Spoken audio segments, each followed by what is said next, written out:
Welcome to Charter California Edition. My name is Brad Pomerance. It's my honor to introduce you to, if you don't know her, Hilda Solis. She has had such a remarkable journey in politics in the San Gabriel Valley, in California, and in Washington, D.C. In 1985, she was elected to the Rio Hondo Community College District. In 2009, she was named Secretary of Labor for the United States of America. What a journey. What a journey. You've come home. Yes. You are now running for the Board of Supervisors in Los Angeles County. Could you take us back, if you can, Secretary, about your journey from the Rio Hondo Community College District all the way to Secretary of Labor? It took about a good 25 years. It did, literally.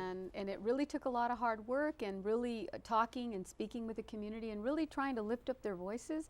Met so many people, fascinating community leaders, and learned what the issues were at that time, and they haven't changed dramatically. Yes, there are some differences, but we still need better education, better job security, good jobs, and investing in new jobs like green jobs, and really working on all kinds of issues, family issues, healthcare, transportation issues.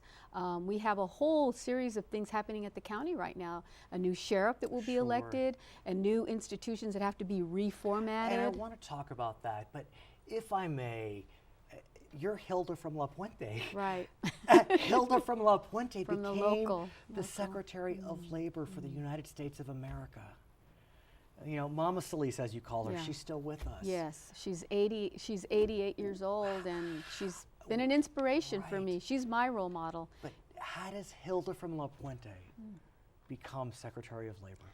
You work hard, and you really work with other people, and really take opportunities and sacrifice a lot to do what you want to do. And it's about really gathering good information and being able to interact in different circles and being able to understand how processes work. So whether it's at the school board level, state assembly, or a Senate, or even in the Congress, it's about working those relationships and making sure you understand what the community back home wants. And that's really important. And let's talk about your years in the Department of Labor before we turn to your run for Board of Supervisors.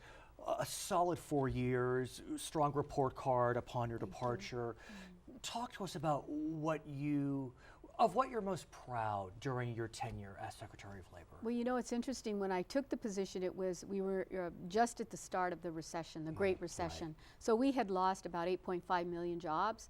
I can say now with good satisfaction that all the investments we made, workforce training, investments for unemployment insurance, getting new opportunities to retool our workforce in manufacturing and IT, in green renewable jobs, we were able to put back those jobs. There's about over 8.5 million jobs that have now come back. But they are different, and we know that we still have more work to do. That was, I think, one of the most important aspects of my role there, helping to safeguard workers, help to protect workers that lost their job, retool them, but also help those returning veterans that are coming back, especially the ones that may have been in 2 or 3 tours of service that didn't have, say, a workforce history, but needed to come home and support their families now. So it was addressing their issues, and they had many. And I thought that was really exciting to be able to do that. And also work with other businesses to see what their needs were, because it wasn't just about training people for anything, it was training people for what employers wanted. So it really gave me an opportunity to interact with a lot of businesses across the country. 21st century jobs. Yes, absolutely. As a result of term limits, the legendary Gloria Molina is not permitted to run for re-election to the Board of Supervisors. I think a lot of folks were a bit surprised when Secretary of Labor Hilda Solis decided to voluntarily leave the cabinet and come home and run for the Board of Supervisors. Yes. Talk to us about that process. Well, I've always felt that my mission was to always come back. So even though I served in the Congress, you come back every weekend or so to visit the district and do your work for your constituents. So I never gave up that hope that I knew in my heart that I would always be back. And it was time for me. You know, I had lost my father, but wanted to put back the skills that I had obtained in the administration as well as in Washington and everything collectively, and be able to help our community. And here you can see things done a lot quicker in a timely fashion and not have to wait 5 years or 10 years to see a bill enacted or funding for a project that might take 20 years. And what many folks may not realize is if Los Angeles County were a state, it'd be larger than Michigan. Right. If one district within Los Angeles County were a state, it would be ranked in the 40s. I mean, you, presumably you're victorious, will represent over 2 million people. Angelenos. Right. That's a big district. It is. It is. Bigger than a congressional district. Multiple Right. congressional districts Right. and 2 million people to be approximate. Right. And it spans as far as Claremont, Pomona, all the way to downtown LA, to Atwater, to Los Right. Felix, and all the way down to the Southgate area, and includes the hub of the of the city itself. Right. San Gabriel Valley as well. Yeah, and San Gabriel Valley, of Right, course. right, Of course. Yes. So, what are your goals as you look toward joining the Board of Supervisors? Exciting times, but Yes, scary times. Yeah. Realignment, prison realignment, a new sheriff, Right. Affordable Care Act rollout, Medicaid expansion, so many issues on your Right. plate. Well, I think for my priorities are economic development and job creation. So again, it's job training because we still have a large number of people that are unemployed or underemployed. So again, investing in those sectors, in those areas, whether they're healthcare, whether they're IT, manufacturing, or renewable energies, helping upstart and leveraging the county as well as other sectors of government to see how we can really fully train our workforce to be able to meet the demands of what the local businesses need and attracting them. So making it easier to do business here, and then also protecting our families. And we have a big priority to help in the child protective area, and we've got to address that issue right away. And the county's starting to do that with their Blue Ribbon Commission recommendations, and I support that. And there'll have to be probably more emphasis placed there. The new sheriff, absolutely. We need to also bring in other partners. If folks on the beat, so to speak, are going to be out in our communities, we want to make people trust what the sheriffs do and have more interaction as well. And for those people that are released from the jail system after having served their time, we need to reintegrate them and hook them up with some of our community-based organizations so they can get education, training, or get the appropriate health services that they need. And all those things are dynamic. But I'm amazed at this breadth of the scope of how many folks you need to serve in LA County. I mean, 2 million people, so many diverse communities. And I don't just mean ethnically diverse, economically diverse. Right. You know, and challenges will vary geographically from Walnut to unincorporated East LA, from La Puente to, say, Los Felix, or you know, but the beauty of it is that we're going to be able to work, I hope, all together, that the board will work together and really look at LA County as a large region and be able to look at sectors that we can help grow and work with each other. I'm looking forward to serving with you know, the current members, and in a few years there'll be an entirely new board. So that is a revolutionary. I have heard that you are actively campaigning. You are out there. Yes. Despite your name ID, as we call it, you're out there. So my question is, I take this job very seriously. So my question is, what are you hearing from your constituents? What are they saying to you as you embark on this journey towards the Board of Supervisors? Well, there are a lot of folks that have never had an opportunity to vote for me, so I'm trying to make myself available to go out to their communities, to speak at forums and visiting with different service organizations and with leaders. On the other hand, there are people who do know me for my work, so they realize that, well, Hilda, we know you, so there's that sense that they can trust me, that they know that I'll be able to do the work and I'll work hard, and that I will have an open door policy. Are they talking about the Affordable Care Act? Are they talking about prison realignment? Yes, and people are talking also about what's going to happen with our young people. You know, are we going to get job training for them, better education? Are we going to have jobs for them?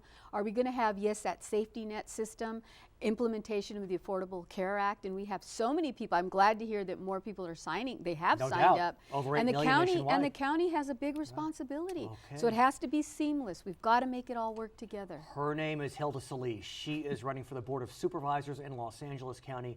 That election will be held in June 2014. My name is Brad Pomerance. This is Charter California Edition.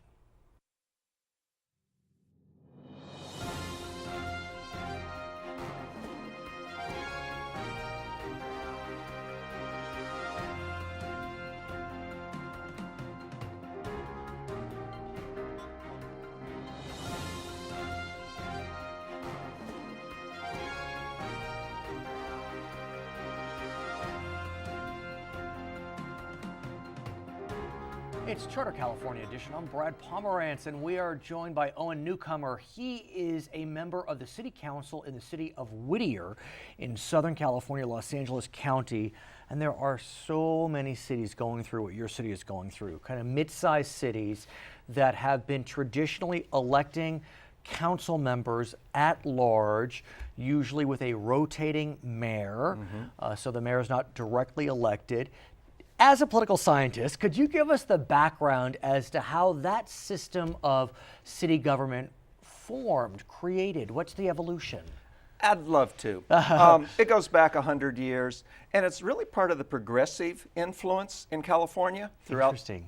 And the idea was local governments, or governments in general, but local governments particularly, would work better if they were non-political. Okay. So progressives thought, well, how can you have something better? And it was kind of, well, maybe the business model. So you have a board of directors who gives guidance to the president of the company. Right. And this is a better way to run things. One, you got the manager who's a professional Right, and can the do city better manager. than the politicians. Right. So the at-large system was trying to mirror how businesses were set up with boards of directors who were part-time, and then you had professional government managers who carried things out, and the at-large Right. evolved out of that. And you hear this notion that if you move to a district system, you'll create what's known as kind of a silo mentality, in that the member who's directly elected from a certain community within a city will prefer that neighborhood so much to the exclusion of other neighborhoods that you're not going to see collaboration. Correct. And it could happen. It's kind of the half full, half empty. Right. To the extent they focus on their community, they bring benefits to their community and make sure that they're not ignored.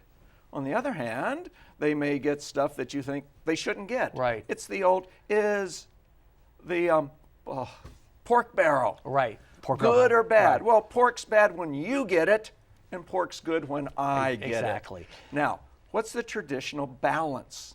Yeah, that could be a problem. It isn't always a problem. But the alternative, if everybody's elected at large, nobody is responsible politically for that community. Right. And if that community has interests that are different than the rest of the community, they can get outvoted.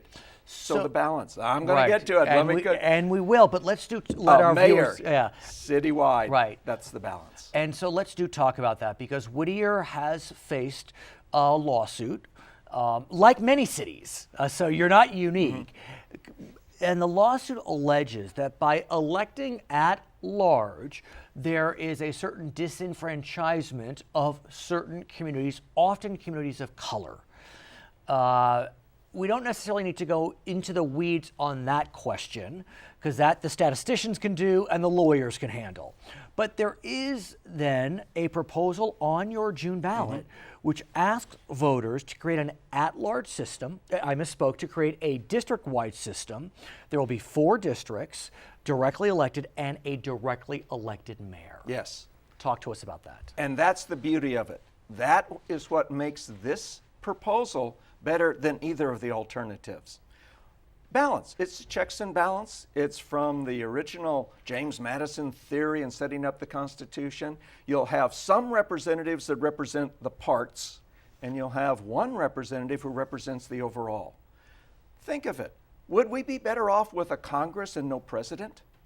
Because the president represents the overall country. Would we be better off with a state legislature and no governor? Because the governor represents the overall state. City of LA, Right. Would they be better off if there were no mayorship, just the 15 council members? And my answer is no. They are all better off because there's one official who is elected by the entire state, nation, in our case, city, and that person's political perspective is a balance to the individual district elected, and it works much better than either the all-at-large or the all-district system. And let's talk about the all-district system, because what you could have done is had 5 districts with a rotating mayor.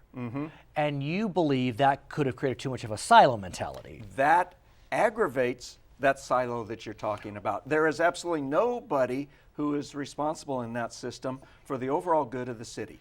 Nobody. What about a system which is not that common, but as a political scientist, I'm sure you can comment upon it, and that would be that you have at-large voting, but people must reside in a district.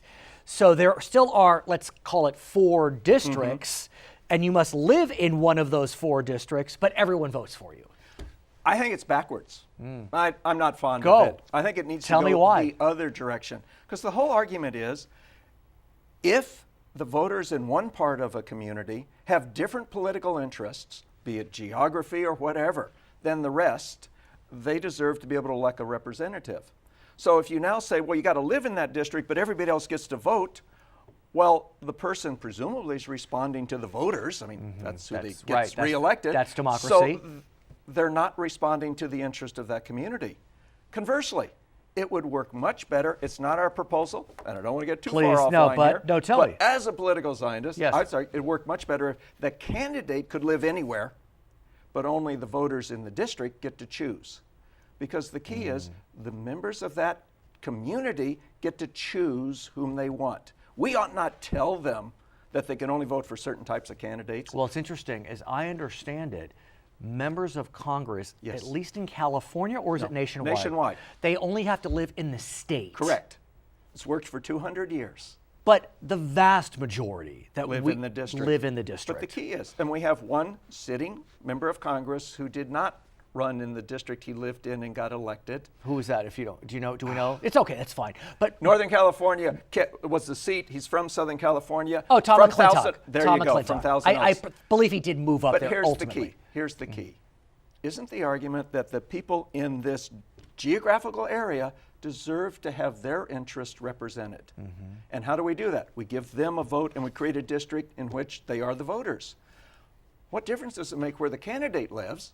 The key is the voters are choosing whom Right. they think can best represent them. And in your proposal, They that- have to live in the district. and it's interesting, I'm sure you know, there's a member of the state Senate, Rod Wright, who has been convicted. At this stage, we don't know what's happening with the case because he was alleged to have lived outside of the district in which he represents, because California state law requires. Life's simple. You ought to follow the laws. If you want to change them, there's a way to change them. people have been But you ought discussing to that. follow the laws. But our proposal, let's be clear, Right. in the city of Whittier, on the June 3rd ballot for our charter amendment, it would be 4 council districts. Only the voters in those districts vote, and the candidates must live in those districts. And then everyone votes for mayor. And the mayor citywide.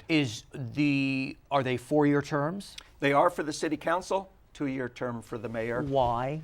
to 2 guarantee years. that every voter gets to vote in every election. But Otherwise, if you have districts and they're 4-year terms, every 2 years, half the voters in the city don't have anybody to vote for. I understand, but to run every 2 years is a bear. Members of Congress do it, but it's a bear. It's only one one office that Right. has to do it. And the benefit, the trade-off, Right. I'd like to have 12-year terms. Right. So I only had to campaign Right. once every 12 years. The key, it allows every voter in the city to vote in every election, and that keeps the mayor responsive to the voters of the city. Are your elections aligned with either statewide primaries or No. Our election was a week ago. Our elections are April of the even years. Is that something to consider, whether elections should move We'll do one thing at a time. to increase voter participation? Deal with the issues of at-large versus district by itself, and then we can move on to other things. In our final moments, what's the chatter? I would say it's going to be difficult. Change is always difficult. course. And what you need is somebody to come in with lots of money to run a campaign, to convince the voters this is a good change. And I like the system, but I don't have lots of money. His name is Owen Newcomer. He is a council member in Whittier. I'm Brad Pomerance. It's Charter California Edition.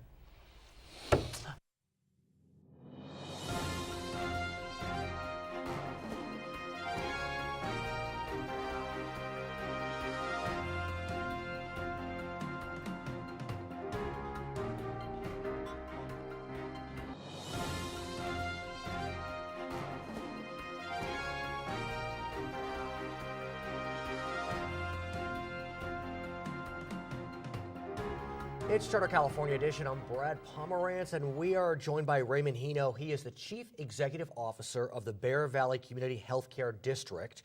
And I want to speak with you, sir, about a parcel tax. Your situation is but one that is played out throughout our great state of California. I think it's a great example of how voters can really take control of their own destiny in their own local regions, local areas.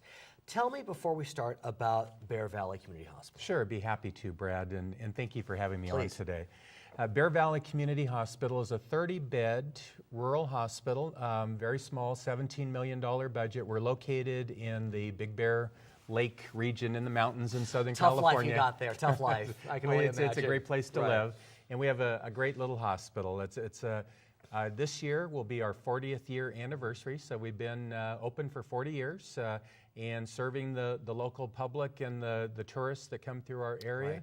Right. We're a full-service hospital. You are? Yes. So you can serve needs as high and low as they come. That's correct. That's correct. So, like you said, the budget's about $17 million, but voters in your district have been generous in the past to help the budget along. Talk to us about how voters in Big Bear Lake have been supportive of the district. So, Brad, as you can well imagine, all hospitals have their challenges, and especially the smaller hospitals. And Bear Valley Community Hospital, as a public district hospital, So it's public. it is a public hospital, that's right. It's owned and operated by the local citizens of Big Bear Lake, and our board of directors is a publicly elected board. Got it. We have the ability to ask for support from our local taxpayers, and as you said, they've been very generous, and since 1995, the taxpayers in our area, the property owners, have contributed $45 per property per year to support the operations of our hospital. And what's interesting about the hospital, I'm not sure if you had mentioned this, but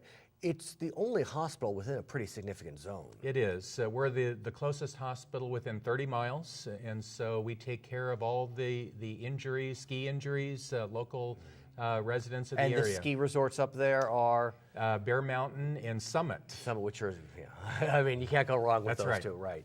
And so when you think about the contribution, $45 per year, helps, brings in over $1 million a year. But when the voters passed the parcel tax in, was it 1995? 1995, It had a 20-year lifespan. 10-year life. So it was renewed. Okay, so help me out. So in 2005, was it in 2005 that it was renewed, or 2004? Yes, that's right. 2004. In so 2000 it could be effective in 2005. Correct. The voters came back and renewed, and now you're going back to the voters and asking for a renewal yet again. That's exactly right. As we said, the voters and the property owners have been very generous. Every 10 years, Right. we come back to them, and for 20 years, and now going into 30 years, we have never asked for an increase. Right. It's still $45 per property per year. What's challenging, though, is under California law, the way it's written today, changes may be afoot, but as we speak today, in order for this parcel tax to pass, you don't need 50 plus 1, you don't need 55%, you need 2/3. That's exactly right. That's a big number. It is. That's a tough nut to crack. Mm-hmm. You're exactly right. So talk to us about your community and what you've learned about your community through polling or otherwise in terms of this parcel tax. Yes, thank you, Brad. We have done some polling research. We polled registered voters in our community in January and February, utilizing a national polling service. They were able to poll a representative sample, and the good news was that 85% of registered voters in our community said they support the parcel tax. That's a huge number. It's a huge number. Our polling company said any public entity would love to have those Right. kinds of polling results. You're right. I mean, essentially, everyone is saying yes. A few people who are anti-tax on anything will say no, but they're saying yes. He also cautioned us, by the way, to recognize that's a snapshot in time. Of course it It's is. not a crystal ball. It's not Right. a projection, so we still need to be out there. Right. Anything could happen. Informing the community that this is important. The future of the hospital is at risk here, and so it's very important that we get the message out. So as we get closer to Election Day, what do you do to keep the momentum moving toward this parcel tax? Because again, there's a statewide primary going on in June, so this is what we know as a down ballot measure. Yes. you got to make sure the voters get all the way down to hit yes, because an absent vote does not help you. That's right. You need 2/3 of the total votes cast. That's right. Abstentions don't help. You're right. And so what do you do? So what we're doing, myself and other employees of the hospital and volunteers, starting next week, we're going to be calling voters in our community every night. And I'll be there with the rest of our employees and calling registered voters in our area and asking them to please support the parcel tax for our hospital. And I would presume that absentee ballots will play a significant role in this race. Although with a June primary statewide, you could have some decent show up at the election, on election day, but still. Absolutely, you're right. We would love to have a huge boost with a yes vote on the early right. absentee ballots, correct. Do you remember what the margin was in 95 or 94, I guess, in I do. 04? 75% of voters voted for it in 94. And then in 2004. And then in 94, were you there? Do you know? I wasn't. I don't know what the original It was over 66%. Yes. I wanted to ask you, if I may, the Affordable Care Act Yes. is rolling out, and I think it's fair to say the Affordable Care Act is probably more popular in California than it is in other areas of the country. A lot of signups in California, well over 1 million. Big Bear Lake, I don't specifically know about the popularity or lack thereof. Is the Affordable Care Act in the background of this parcel tax? It absolutely is. And I agree with you, Brad. Covered California, I think, is doing a great job. What we've noticed in our hospital is we now have the ability to do early signups for Medi-Cal called presumptive eligibility, which has helped us. We have people coming into our hospital now that previously had no coverage that we're able to say, you're covered today. And what's interesting about that, you know this better than I, but 27 states agreed to accept what's known as the Medicaid expansion. In California, we call it Medi-Cal. Right. And as a result, California did accept that, and so you're able to do what you just described. That's exactly right. I mean, I think our leaders in California have been on the forefront with the first healthcare exchange. That's right. Covered California, the very first. And I think they're doing a great job. So what is the background noise with regard to the Affordable Care Act in Big Bear Lake? I presume it's a rural community. I'm making presumptions, but presumably a little more conservative than Los Angeles. Absolutely. But I could be off base on that. Absolutely. And so what's the noise? Well, you're exactly right. And going into the election, that's something that we're tracking as well. It is more conservative Right. Voter population than in other areas. So, and a little bit tougher to get approval on a tax measure like this. But the background noise is that support for the local hospital. Support for the Affordable Care Act? I think so. Really? That's what I'm hearing. I'm having people calling me and saying that by switching to the new health plans, I'm going to be able to save $500 per month. And as long as we have a healthcare provider locally in the community, I'm happy about that. And so are they getting their insurance through the community hospital? You don't have your own insurance plan. No. It's done through whomever. That's right. But we accept all of the plans that are offered through the And exchange. so do you know anecdotally or otherwise if there's been a decent sign up in Big Bear through Cover California? I was tracking it county-wide. Okay, fair enough. And you are in San Bernardino County, correct. So what we're finding is the county is ahead of its projections for signups. Surprising? I think so. Because when you think about San Bernardino County, it's hard to know where they would come down on the Affordable Care Act. Right. Okay, so the election is on June 3rd. Yes. This is for the statewide primary, of course, as well as the parcel tax known as Measure F in Big Bear Lake. My name is Brad Pomerance. I want to thank Raymond Hino for joining us. He is with the Bear Valley Community Health Care District, and this is California Edition.